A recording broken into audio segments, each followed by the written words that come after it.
तिमाही के नतीजे घोषित किए। पहले नतीजों पर नजर डालें तो आय में करीब 36% की ग्रोथ देखने को मिली है। मुनाफा 8% बढ़ा है कंपनी का। मार्जिन के फ्रंट पर हल्का दबाव यहाँ पर देखने को मिला है। नतीजों पर और जानकारी ले लेते हैं और हमारे साथ इस वक्त जिंदाल स्टेनलेस के CFO अनुराग मंत्री भी जुड़ चुके हैं। अनुराग जी, बहुत बहुत स्वागत है आपका शो पर। सबसे पहले तो इस बार हम देखना चाहेंगे जो नतीजे देखने को मिले हैं, अगर सीक्वेंशियली आधार पर देखें तो ज़्यादा कुछ इम्पैक्ट नहीं नज़र आ रहा है। ये जो इम्पोर्ट एक्सपोर्ट ड्यूटी लगाई गई थी उसका, इन सभी फैक्टर्स का जो इम्पैक्ट था वो इस बार के नतीजों में कैसे देखने को मिला और कब तक आप एक्सपेक्ट कर रहे हैं कि इसका फ़ायदा आपकी कंपनी को मिलता हुआ दिखाई देगा? पूजा, अगर जैसे आपने बोला कि लास्ट क्वार्टर में, पिछले क्वार्टर में देयर वाज इंपोर्ट ड्यूटी जो लगा दी थी गवर्नमेंट ने on Indian expo for Indian exports, export duty लगा दी थी। तो उसके कारण क्या हुआ कि एक्सपोर्ट हैज बिकम अनवायबल, तो उसका काफी इम्पैक्ट है। एंड एक्सपोर्ट एज हमारी स्ट्रेटेजी से हम लोग भी यार क्वालिटी प्लेयर, हम लोग बड़ी high and quality stainless steel बनाते हैं। तो जो इंडिया मार्केट में भी हम देना चाहते हैं और जो European market and US market में जो डेवलप मार्केट है वहाँ बहुत अच्छा इसका मार्केट है। तो ये एक्सपोर्ट ड्यूटी लगने से ये वाले एक्सपोर्ट थोड़े अंडर प्रेशर हो गए। और उसके साथ क्या हुआ, चाइना पे इंपोर्ट ड्यूटी नहीं होने, ज्यादा इंपोर्ट ड्यूटी नहीं होने से जो सीवीडी और इंडोनेशिया चाइना पे थी वो हटने से इंपोर्ट्स भी इंडिया मार्केट में भी बहुत आने लगे। तो दोनों तरफ से प्रेशर है इन टर्म्स ऑफ कि 50%, अगर इंडियन स्टेनलेस स्टील मार्केट को देखेंगे तो लास्ट क्वार्टर में almost 50% imports was dominated by imports. And simultaneously हम एज अ क्वालिटी प्लेयर होके भी एक्सपोर्ट नहीं कर पा रहे हैं। तो दोनों तरफ से कारण थोड़ा रिजल्ट अंडर प्रेशर रहे। लास्ट क्वार्टर थोड़ा इम्पैक्ट, क्योंकि बीच में आई थी ड्यूटी तो थोड़ा सा इम्पैक्ट कम था, लेकिन अभी क्वार्टर 2 थोड़ा सा प्रेशर में रहता हुआ दिख रहा है हमको। लेकिन ओवरऑल हम we will continue to focus on our strategy to जो हाई एंड सेगमेंट में ऑटो, रेलवे, डोमेस्टिक मार्केट में फोकस करते हैं।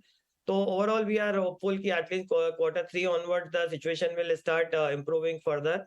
And government also, I think export duty temporary measure है, तो ये भी रिमूव होगा तो again export margin and market will open up for us.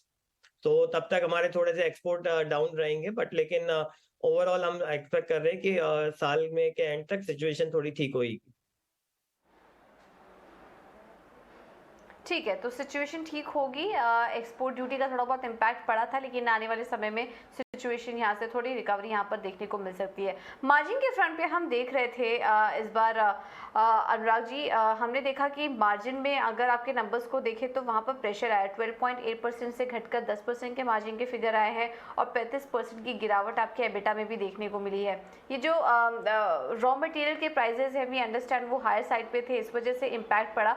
But आने वाले समय के लिए क्या आउटलुक है आपका? और ये जो स्टेनलेस स्टील के प्राइजेस हैं, इनपुट प्राइजेस हैं, इस पर क्या आउटलुक बन रहा है आपका? क्या इसका और इम्पैक्ट मार्जिन में पड़ता हुआ दिखाई दे सकता है आने वाले क्वार्टर्स में? जैसा आपने कहा कि जो एक तो रॉ मटेरियल के प्राइसेस है, लेकिन रॉ मटेरियल के प्राइसेस तो हम स्टिल जनरली मैनेज करते हुए चलते हैं with our overall sourcing strategy से। लेकिन जो लार्ज जो मेजर इम्पैक्ट आया था वो आया था बिकॉज ये एक्सपोर्ट ड्यूटी जो लगी और जो चीपर क्वालिटी इंपोर्ट्स और सब स्टैंडर्ड क्वालिटी इंपोर्ट डंप हो रहा है चाइना और इंडोनेशिया से। बिकॉज क्या है, ग्लोबली यूएस एंड यूरोप में चाइना पे काफी ड्यूटी है, चाइना इंडोनेशिया पे, लेकिन इंडियन मार्केट में नहीं है। तो India market is becoming a residual dumping ground for stainless steel. अगर आप देखेंगे तो लास्ट क्वार्टर में इंपोर्ट 26% बढ़े as compared to previous quarter and export down हो गए 19%। तो ओवरऑल एक तरफ डॉलर रूपी प्रेशर में अगर मैं इसका थंब रूल से करूं तो ऑलमोस्ट 175 मिलियन डॉलर का आउटफ्लो रहा फॉरेन करेंसी इटसेल्फ। तो ये भी दूसरे double whammy, one is that Indian manufacturers are getting impacted, largely manufacturing sector impact हो रहा है। चाइना का इंपोर्ट फ्लड गेट खुल गया है और हमारा एक्सपोर्ट भी जो हम यूएस एंड यूरोप जो क्वालिटी मार्केट में करते हैं वो रिस्ट्रेन हो रहे हैं। तो और साइमल्टेनियसली कंट्री को फॉरेन एक्सचेंज का लॉस भी हो रहा है because imports are higher than the exports. तो इस सब के चलते जो हमारे मार्जिन है वो थोड़े से मेन, इसका मार्जिन गिरने का रीजन वो था। एंड ऐसा मैंने कहा कि ओवरऑल अभी हमारी जो EBITDA पर टन गाइडेंस है वो हम स्टिल मेंटेन कर रहे हैं कि 18,000 रुपए पर टन। हम होपफुली आई थिंक ये एक्सपोर्ट ड्यूटी भी जल्दी हटेगी और वापस ऑल्सो द मार्केट में थोड़ी सी डिमांड रिकवरी अच्छी होगी after the festive around the festive season and as the global macro economic situation improve. तो ओवरऑल साल के एंड में वी आर होपफुल कि 18,000 रुपए पर टन का EBITDA हम मेंटेन कर पाएंगे फॉर FY23। ओके, तो 18,000। ऑल राइट, ठीक है। तो ये व्यू मार्जिन पर दिया जा रहा है। एक सवाल आपके नेट डेट पर भी होगा। हम देख रहे थे कि कंसोलिडेटेड बेसिस पर अगर देखें तो वहाँ पर ग्रोथ आई है, 26% की ग्रोथ दिख रही है सालाना आधार पर।